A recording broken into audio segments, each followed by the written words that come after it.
kind of high stakes. Maybe this, no, there's still my son. Yes, there. This I think is high stakes for me. When he had his tonsils and adenoids out, so not only was the surgery, I probably should have done 2 surge books, now thinking about it. One for the process of in the hospital, one for recovery at home. That would have been a better 2 social stories. So I've learned something here, and I think it's useful. But I suspect that all of you have these moments of high stakes, whether it's a long car trip or something like surgery or a new school or whatever. So here's what we did, and this is, again, this is one that I Googled.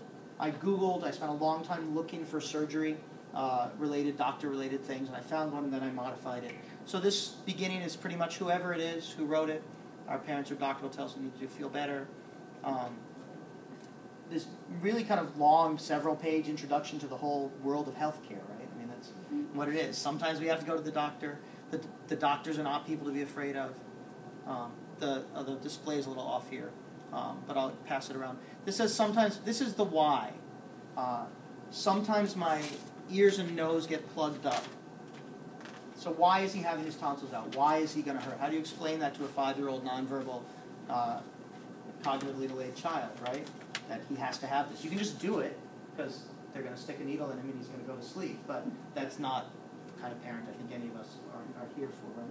So sometimes my ears and nose get plugged up. I will go to the hospital and my doctor will do surgery to fix it so I can breathe and hear better. There's that why question. The rules, I will not be able to eat and drink. Well, but that's sort of, he will not be able to eat or drink. Right. So that's a fact. That's actually a descriptive sentence.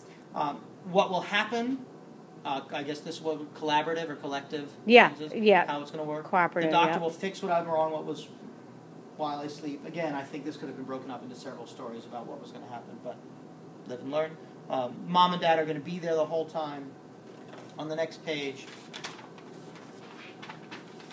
the doctor will tell Mom and Dad when I can go home.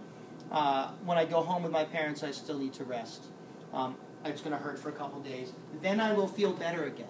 So really the whole point is, that's really what I was working on. That this stuff was all going to happen. I wanted him to know that it was happening for a reason, to help him breathe and hear better, and that it was going to be lousy, but then he was going to feel better again, and that there was going to be lots of people taking care of him the whole time.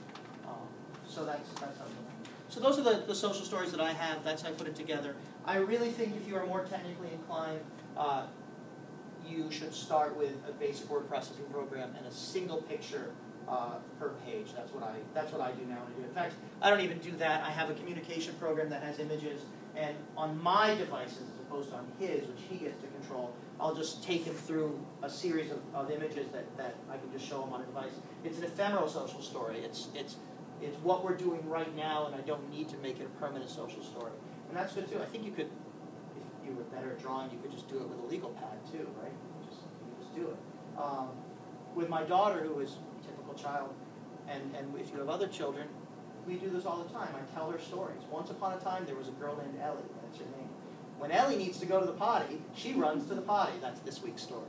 But that's a social story too. It's just because with Ellie, I can just do it verbally. I don't have to create it, although we do create art all the time, right? But it's the same process, just kind of structured.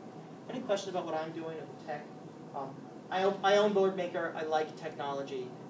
There are other programs like that. It does give you this massive image data bank that you can use.